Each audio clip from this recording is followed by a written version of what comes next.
comment mettre sa vie en ordre? Comment? Je vous propose 6 choses. La première, reconnaître qu'on a tort. Frères, sœurs, vous avez tort. Oh oui, vous avez tort. Pasteur, celui qui avait commencé, c'est pourquoi on ne se parle plus. Tu as tort d'avoir des ennemis et de ne jamais parler à quelqu'un. Tu as tort. Mais pasteur, tu ne sais pas le mal qu'il m'a fait.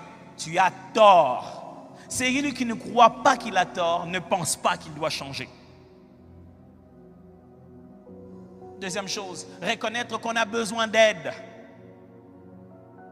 Non, pasteur, moi-même je vais faire ça. Personne ne va savoir, je vais demander pardon aujourd'hui à Dieu. Demain, je ne vais plus refaire. Mais ça fait 5 ans que tu tentes ce cycle-là et tu n'arrives pas à le briser. Tu ne penses pas que tu as besoin d'aide? La Bible dit, confessez-vous les péchés les uns les autres. La meilleure façon d'avoir la victoire sur l'ennemi, c'est de briser le secret. C'est de briser le secret. Est-ce que tu peux reconnaître que tu as besoin d'aide? Ne va pas dire à ta femme, non, dans notre foyer, pour plusieurs fois dans ma vie, j'ai pleuré de voir des couples venir en retard. Ils ont déjà tout bousillé déjà. On dit, mais pourquoi vous n'étiez pas venu à la première année? On ne voulait pas que les gens sachent, on voulait gérer nos choses nous-mêmes. Et le résultat, vous ne pourrez pas mettre votre couple en ordre sans demander de l'aide. Tu as besoin d'aide. Un homme fort se reconnaître qu'il a besoin d'aide. John C. Maxwell, un des auteurs chrétiens connus en leadership, dit, le premier signe du leadership, c'est la vulnérabilité. Être capable de dire, ça je n'arrive pas à faire. Il faut que quelqu'un d'autre m'aide à le faire. Tu n'es pas un homme parce que tu ne dis rien à personne. Mais parce que tu t'arrêtes et tu te dis, aidez-moi dans ça. 3. Reconnaître sa responsabilité. Pourquoi tu veux que ça change dans ton couple et personne n'a raison, personne n'a tort?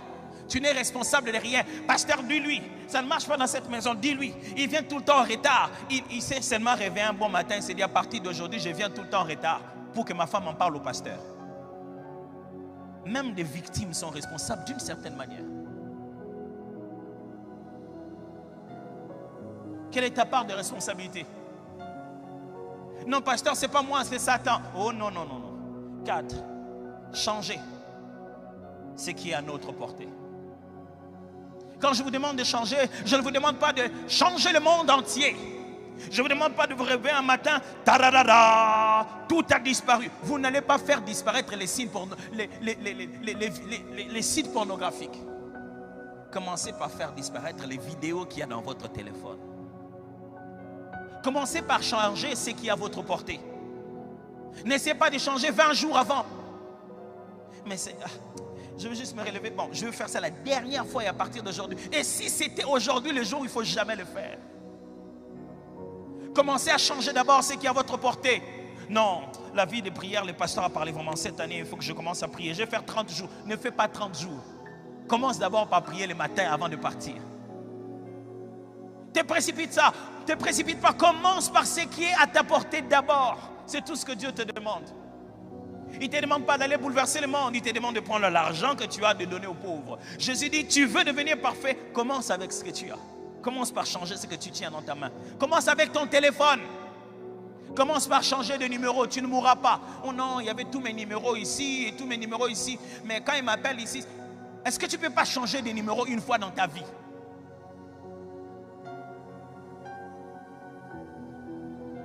Qu'est-ce qu'il faut faire d'autre? C'est détacher de ce qui nous fragilise. Tu ne peux pas vouloir changer en restant dans un mauvais endroit.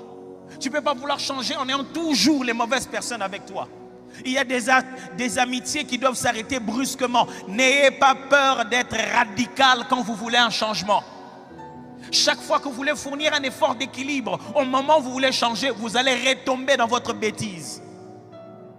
Mais je ne peux pas quand même lui dire non, comme ça, brutalement. Il faut quand même que je prépare ça. Depuis que tu prépares ça, tu as dit?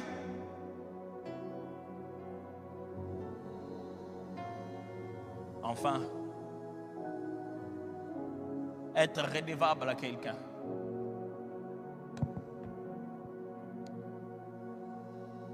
Vous voulez devenir bon et changer dans la vie? Ne cherchez pas Dieu seulement au ciel. Cherchez un frère. Oh, pas un pasteur nécessairement, mais un enfant de Dieu, un frère à qui vous avez confiance, une sœur en qui vous avez confiance. Devenez redevable. Cherchez un conseiller ici, un pasteur, un responsable dans le département. Dites-lui d'où vous venez. Dites-lui ce que vous étiez et qu'est-ce que vous voulez devenir. Et donnez-lui le droit de vous rappeler cela. De te dire comment ça va. Est-ce que tu as vaincu? Pas le droit de venir te condamner, le droit de venir t'aider. Si tu n'es pas redevable, si personne ne peut te poser des questions intimes dans ta vie, tu seras hypocrite.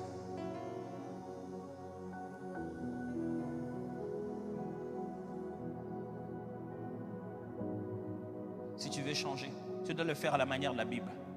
La Bible dit, vous devez être redevables les uns aux autres.